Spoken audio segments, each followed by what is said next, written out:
Ang kwentong ito ay hango sa totoong buhay. Karanasan ito ni Ernani. Taong 1989, Ubay, Bohol.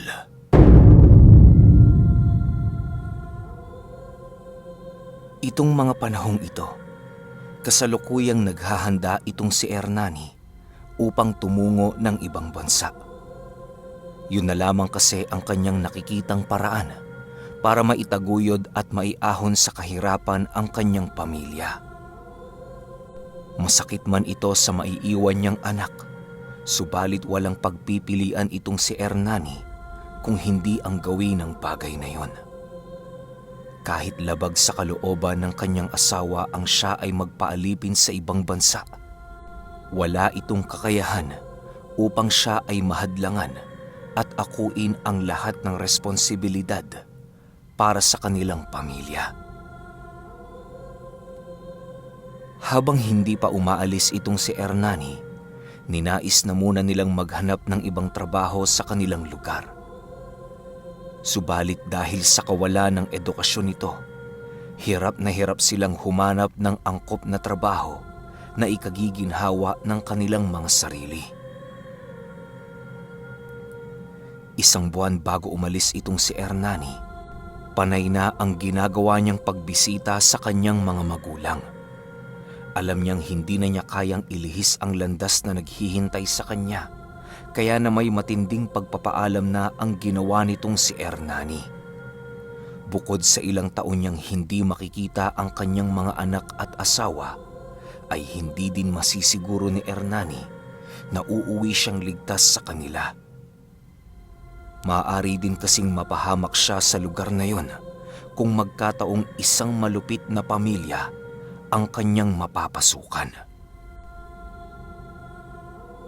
Isang araw, bumisita itong si Ernani sa kanyang ina. Medyo may kalayuan ang bahay nito, kaya na may hindi na siya nag-abala pang magsama ng kahit isa sa kanyang anak. Pagpasok niya sa bahay ng kanyang ina, bumungad sa kanya ang dalawang matanda na nakaupo sa sala. Hindi gumagalaw ang mga yon at para bang meron itong iniisip na malalim. Nay, Tay, bukas na ho ang alis ko. Naparito ako para magpaalam ng maayos sa inyo at humingi na rin ng konting gabay. Wika ni Ernani. Nang marinig ito ng kanyang ina, agad din naman siyang pinalapit nito habang patuloy na nakatitig sa kanya ng seryoso. Ernani, sigurado ka na ba dyan siya gagawin mo? Tandaan mo anak, wala kang kamag-anak sa lugar na yon at lahat ng maaaring mangyari sa iyo ay wala kaming magagawa. Sagot naman ng kanyang ina. Huwag ho kayong mag-alala, Nay. Kayang-kaya ko ho ang sarili ko. Sagot ni Ernani. Yan din ang sinasabi ng karamihan, Ernani. Bago sila humarap sa mapang-api nilang amuhan sa ibang bansa. Bueno, kung wala ka na talagang magagawa para itigil ang bagay na yan, ay tanggapin mo ng bukal sa iyong loob ang pamana namin sa iyo ng iyong ina. Ililigtas ka nito sa kahit na anong panganib at poprotektahan ka nito sa lahat ng oras. Wika ng ama ni Ernani. Habang nagwiwika ang matanda, panay naman ang pagtulo ng luha nito na parabang nagpapaalam. Matapos niyang makapagsalita, biglang nandilim ang mga mata ni Ernani na parabang siya ay nahihilo. Maya-maya pa, tuluyan na ngang nilisan ng kanyang ulirat ang kanyang katawan. Paggising ni Ernani, nakita na lamang niya ang kanyang ina na iniiyakan ang malamig na bangkay ng kanyang ama. Dala ng takot at pagkalungkot, dali-dali itong nilapitan ni Ernani habang patuloy na umiiyak. Nay! Nay! Anong nangyari kay Itay?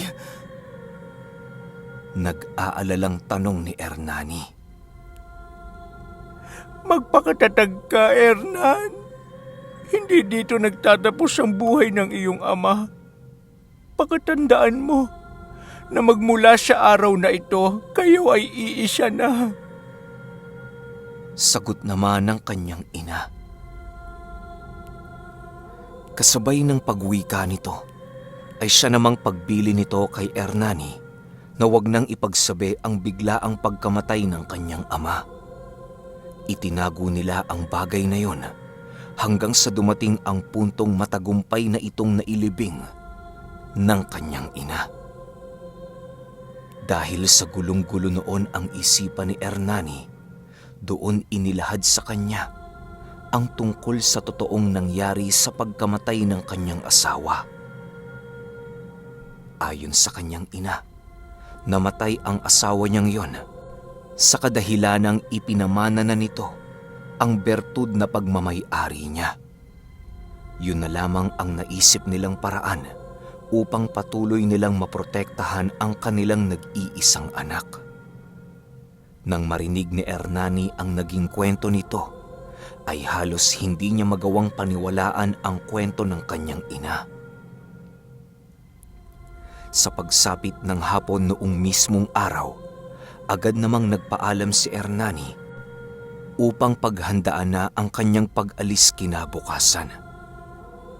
Bago niya tuluyang nilisan ang pamamahay ng kanyang ina, sinigurado niya munang naitago nila ng maayos ang bangkay ng kanyang ama. Huwag mo nang alalahanin ang ama mo, Ernani. Ako na ang bahala rito. Sisiguraduhin kong walang makakaalam sa mga totoong nangyari. Naway maging ligtas ka sa lugar na iyong pupuntahan. Mag-iingat ka, Ernani, dahil kagaya dito sa ating lupain, may mga nagkalat ding masasamang loob sa lugar na iyong tutunguhin. Siya nga pala, dalhin mo palagi ang garapong ito sa lahat ng oras. Huwag na huwag mong ilalayo ito sa iyo kung nais mong makaligtas sa lugar na yon. Kapag nakakaamoy ka ng panganib, uminom ka ng kakarampot sa langis na ito. Wika ng kanyang ina. Matapos nitong makapagbigay ng payo sa kanya, agad din naman niyang nilisan ang kanilang tahanan. Hindi na niya pinili pang lingunin ang kanyang ina upang maiwasan niyang makaramdam pa ng kalungkutan. Sa pagsapit ng sumunod na araw, halos magsiiyakan ang lahat ng anak nitong si Ernani. Maging ang asawa nito ay hindi na din napigilang umiyak sa kadahilanang yun na ang huling beses na masisilayan nila si Ernani sa loob ng mahabang panahon. Sa pagdaan niya sa tahanan ng kanyang mga magulang, ay halos hindi niya maiwasang magulat nang masipat niya ang kanyang ama na kumakaway din sa kanya. Patuloy lamang ang pagkaway nito habang nakatingin sa malayo. Hindi naman ito gaanong binigyan ng pansin ni Ernani, gawa ng maaaring dinadaya lamang siya ng kanyang paningin. Sa paglipas ng ilang linggo, kasalukuyang nagtatrabaho na itong si Ernani. Sa loob ng ilang linggo, may mga nararamdaman na siyang hindi kaaya-aya sa kanyang sarili. Kahit hindi malamig ang tubig sa lugar na yon, pakiramdam ni Ernani ay sobrang lamig na kahit ang paghawak lamang dito ay labis niyang iniiwasan. Nakakaramdam na din siya noon ng pagkawala ng puyat kapag sumasapit ang lalim ng gabi. Maliban pa sa mga bagay na yan, nagagawa na niyang marinig ang mga mahihinang pag-uusap ng kanyang mga among pinagsisilbihan. Subalit, ang lahat ng yan ay pilit niyang ipinagsawalang bahala sa kadahilanang ikinakatakot yon ni Ernani na baka isang sintomas ng sakit ang lahat ng yon. Pilit niya itong iwinawaklit sa kanyang sistema upang siya ay makapagtrabaho ng maayos.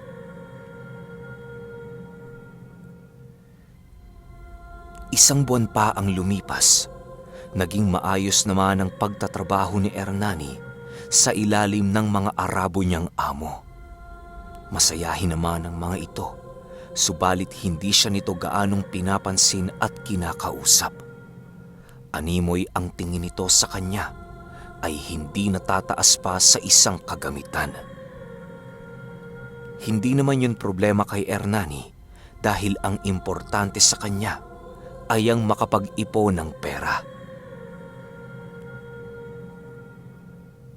Isang araw, inutusan siya ng kanyang among lalaki na magluto ng kanilang makakain.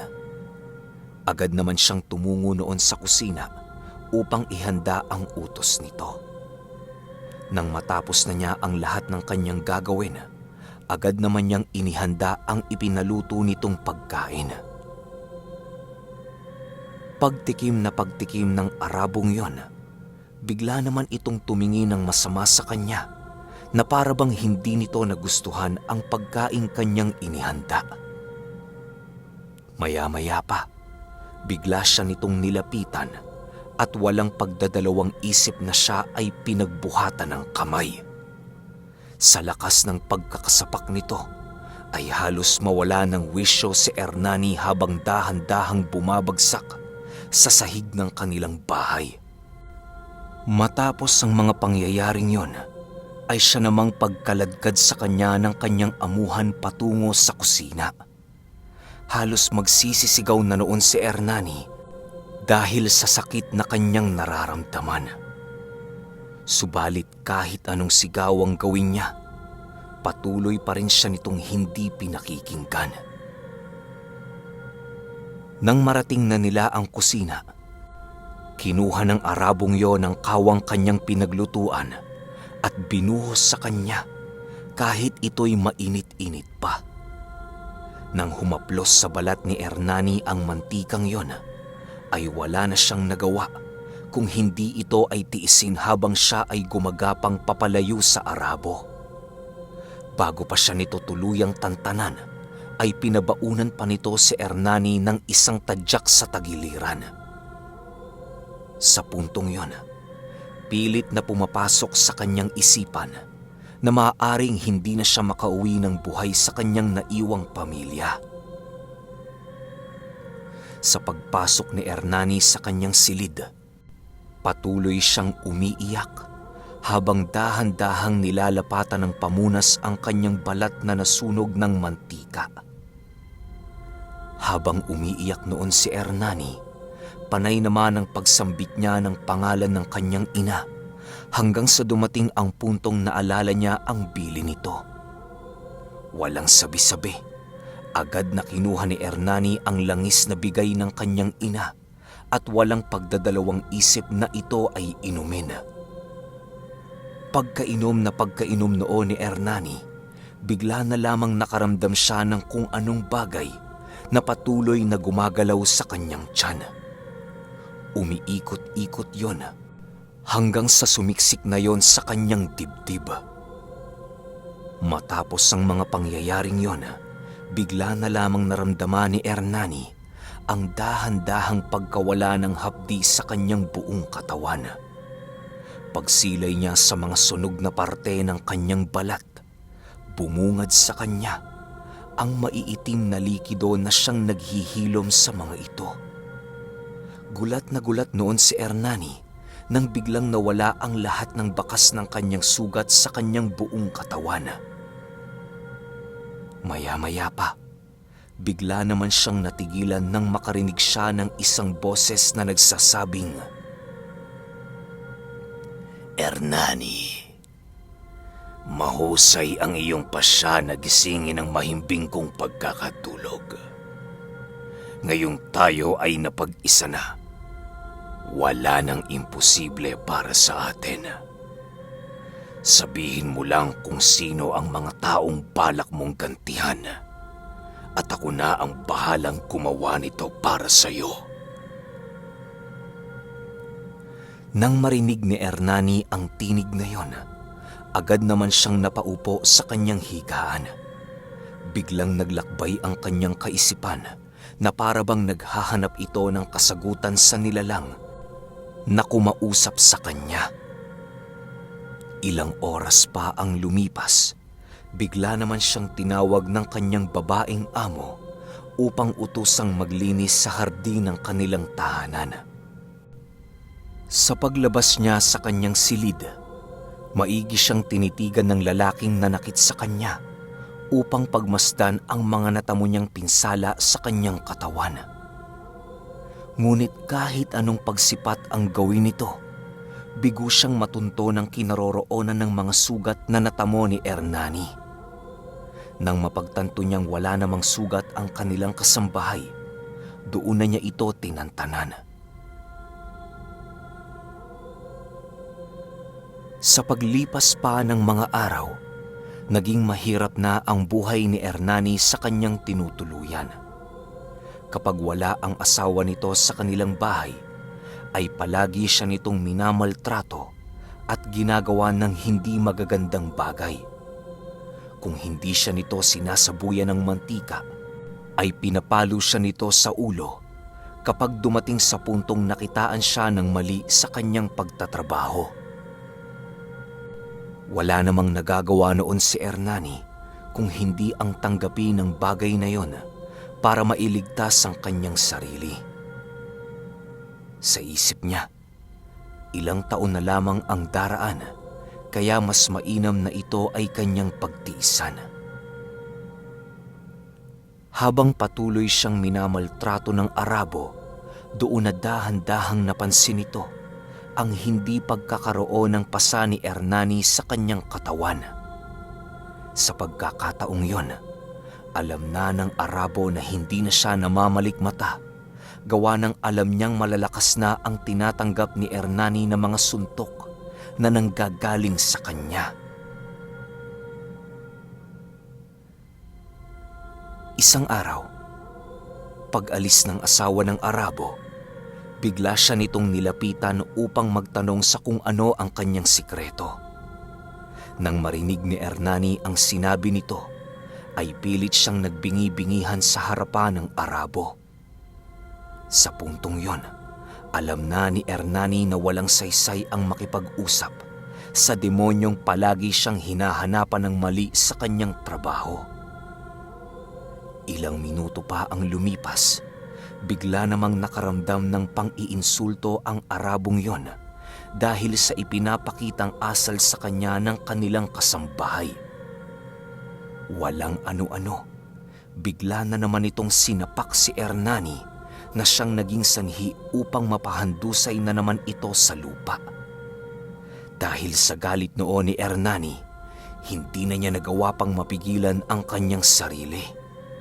Sa kanyang pagtayo mula sa kanyang pagkakabagsak, bumungad sa harapan ng Arabo ang pagmumuka ng isang demonyo. Nakangisi ito sa kanya, habang dahan-dahang nagsisiuslian ang matatalas nitong pangil sa kanyang bibig. Dahan-dahan ding namumula noon ang mga mata ni Ernani at sinasabayan ito ng pangingitim ng kanyang mga balat. Tumitigas na dinoon ang kanyang mga buhok na halos kasing tigas na ito ng isang bakal. Nagsisitalasan na din ang mga kuko nito na halos ilang metro na ang haba. Matapos ang mga pangyayaring yon, biglang lumapit sa kanya si Ernani habang patuloy na inilalabas ang kanyang mahabang dila. Hinahawak-hawakan niya din ang braso ng Arabo na parabang pinag-aaralan niya ito. Dahil sa takot ng Arabo noon, ay wala na itong naging kakayahan upang kumaripas ng takbo o hindi naman kaya'y lumayo sa kanya. Ilang minuto pa ang lumipas, biglang itinarak ni Ernani ang kanyang matatalas na kuko sa bungo ng Arabo. Habang patuloy niyang ginagawa ang bagay na yon, tanging pagtirik lang naman ng mata ang ginagawa ng kanyang biktima. Matapos niya itong gawin, agad naman niyang sinipsip ang lahat ng utak nito, maging lahat ng dugong naroroon. Nang hindi pa nasiyahan itong si Ernani, ay nagawa niya pang butasan ang dibdib nito upang hugutin ang lahat ng mga laman loob ng lalaki. Matapos ang mga pangyayari, dahan-dahan niya itong hinila patungo sa loob ng banyo upang ikubli ang bangkay nito. Matapos niya itong gawin, ay maigi niyang hinintay ang pagbabalik ng kanyang amo at iba pang kapamilya nitong naninirahan sa bahay na kanyang pinagsisilbihan. Kinagabihan, dumating na ang asawa ng kanyang pinaslang, kasama ang iilan nitong mga kadugo. Bago pa man makapasok ang mga ito sa loob ng kanilang pamamahay, ay inihipan na ito ng usal ni Ernani upang magawa nilang makalimutan ang tungkol sa lalaki. Naging matagumpay naman ang ginawa niyang yon, kaya patuloy pa rin siyang nanilbihan sa loob ng pamamahay nito. Sa ilang buwang pananatili doon ni Ernani, walang kaalam-alam ang mga amo niyang naninirahan doon tungkol sa bangkay na nabubulok na sa kanilang banyo. Hindi naman gaanong inuuod ang bangkay na yon sa kadahilan ng patuloy itong kinakain ni Ernani kapag nagkakaroon siya ng pagkakataon. Akala niya, sa pagkawala ng lalaki ay tuluyan ng titigil ang pagmamaltrato sa kanya doon sa bahay na kanyang tinitirhan. Subalit ang hindi alam ni Ernani ay ganoon din pala ang ugali ng asawa nito at mga kadugo nitong naninirahan sa kanilang tahanan.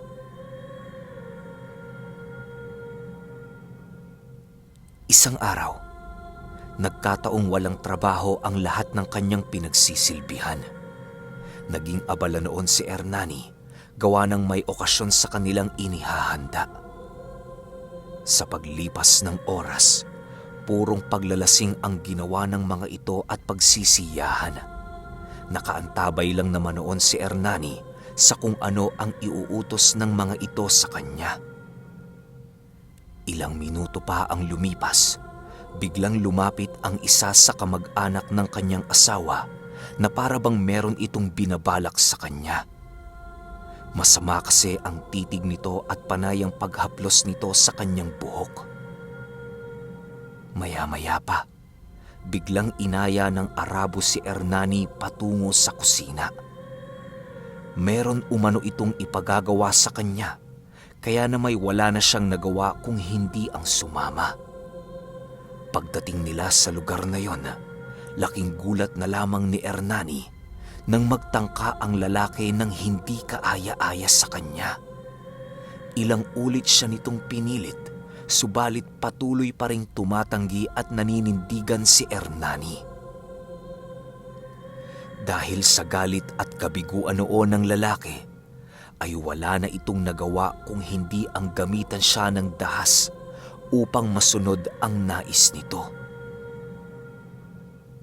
Nang dumating sa puntong napuno na itong si Ernani, ay bigla namang lumitaw ang demonyong nasa kanyang kaloob-looban.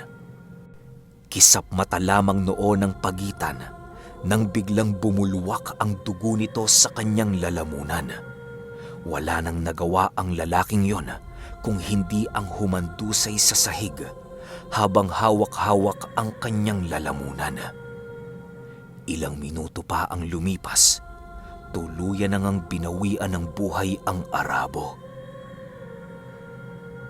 Habang patuloy itong pinagmamasda ni Ernani, wala na siyang naisip na paraan kung hindi ang lipulin ang lahat ng taong naroon sa loob ng bahay.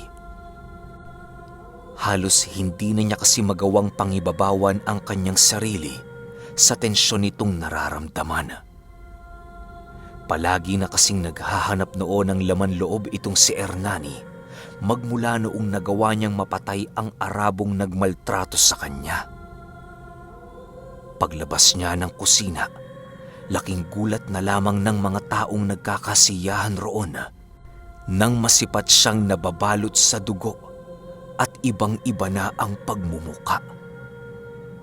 Dahil sa kanilang mga nakita, ay pilit silang nagsisisigaw upang humingi ng tulong sa katabi nilang mga residente.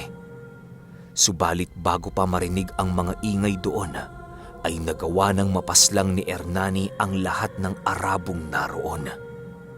Lahat ng mga ito ay merong butas sa bungo at gilit sa kanilang mga lalamunan. Matapos niya itong gawin, ay parabang tuluyan na siyang nasiraan ng bait. Ilang minuto pa ang lumipas, bigla namang bumalik ang ulirat ni Hernani sa kanyang katawan. Hernani, humanda ka. Dahil bukas na bukas ay aalis na tayo sa lugar na ito. Tama lang at nararapat ang ating ginawa para sa mga taong nagpahirap sa iyo. Huwag kang mag-alala, Hernani. Kasama mo ko sa lahat ng oras. Wika ng demonyong nasa loob ng kanyang katawan. Matapos nitong makapagsalita, ay siya namang pagpatuloy ng pagsabsab ni Hernani sa mga bangkay na naroon. Nang tuluyan na niyang napuna ng gutom sa kanyang katawan, ay siya namang paghanap niya ng makukublian sa mga bangkay na kanyang pinaslang. Gumawa din siya noon ng ritual upang magkaroon ng kahawig ang mga taong kanyang pinaslang sa lugar na yon. Habang ginagawa niya ang ritual, doon pumasok sa kanyang isipan ang minsang pagsilay niya sa kanyang ama na pumanaw. Ganon na ganon din kasi ang ginawa ng kanyang ina noong namatay ang kanyang asawa sa harapan nilang dalawa. Matapos itong gawin ni Hernani, ay nagpasama siya sa mga ito na ihatid sa paliparang patungo sa Pilipinas. Ilang araw pa ang lumipas, nagpalaboy-laboy na itong si Hernani sa Maynila. Palagi na lamang itong tulala hanggang sa dumating ang puntong nakaramdam na naman ito ng gutom. Bago siya tuluyang bumalik sa kanilang tahanan, ay marami pa siyang nabiktima upang punan ang kumakalam niyang sikmura. Pagbalik ni Hernani sa kanilang tirahan, ibinili niya ang lahat ng kanyang ipon sa kanyang pamilya. Matapos niya itong gawin, nagpaalam naman itong si Hernani na tutungo sa Maynila upang maghanap ng trabaho. Dahil sa kasakasama nito ang kanyang ina, kung kaya't hindi na ito nagawang mapigilan ng kanyang asawa. Magmula noon, hindi na nila nagawa pang makita si Hernani maging ang ina nito. Nagawa lang naman nilang malaman ang talambuhay ni Hernani nang minsan itong magpadala sa kanila ng isang telegrama. Doon inilahad ni Hernani ang lahat ng kanyang pinagdaanan sa ibang bansa. Magpahanggang sa ngayon, nananatiling palaisipan para sa kanyang pamilya at sa lahat ng nakarinig tungkol sa kwento ni Hernani noong minsan siyang naging kasambahay ng mga Arabo.